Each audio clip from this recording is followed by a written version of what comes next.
Hello guys नमस्ते प्रणाम। और आज हम आपके भाई प्रमोद प्रेमी पूरे टीम के साथ लाइव बानी हमने की जाते हैं अभी झारखंड में कार्यक्रम कल सुबह हमनी के बाद कल भी कार्यक्रम है दिन में 11 बजे से पाकी मैदान लालू मैदान में पलामू में हम आ रहा बानी। तो आप सबसे निहोरा बा कल दिन में 11 बजे आप सब आई हैं। भाई के बहुत सारा प्यार। छोटन मनीष गिरी पीछे बढ़े टिंकू राय पिंटू प्रेमी जी बानी जितेंद्र जी बानी टिंकू जी बानी परसा वाले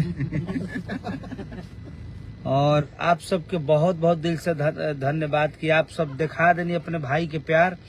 गाना हमनी के 10 लाख रील कर देनी। वाह क्या बात है। और बहुत कम टाइम 10 मिलियन कम से कम हमनी के तो ऑल ओवर व्यू बा वीडियो के तो अलग बा।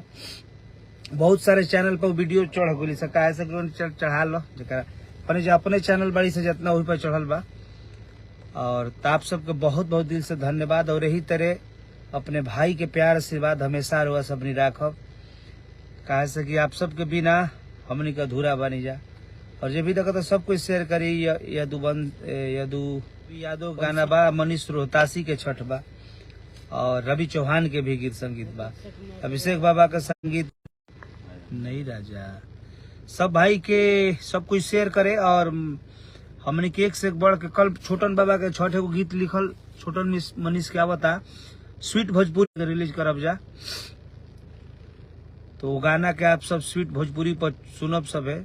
छठ का भी माहौल में एक से एक बढ़ के गीत लोकगीत हमने के रेडी करके रखले बानी जैसन कि आप सब प्यार आशीर्वाद देनी है परी लागे लू के ओहू से बड़ा बड़ा गाना हमनी के तैयार पूरा टीम कैले बा। छठ रवा सब गर्दा उठा देबे एक से एक बढ़ के गाना बा। एंटरटेनमेंट पर ट्रेंडिंग में एगो ट्रेंडिंग में यार रंगदार जो बा छोटन मिश्र के गाना हो मनीष के आए करो आइडियो छूटल बा। वीडियो बहुत धाकड़ होखे वाला बा। रंगदारी सॉन्ग हो गइल बा रिलीज आप सबके बीच में जल्द आई। तो आप सब भाई के प्यार आशीर्वाद ही तेरे रील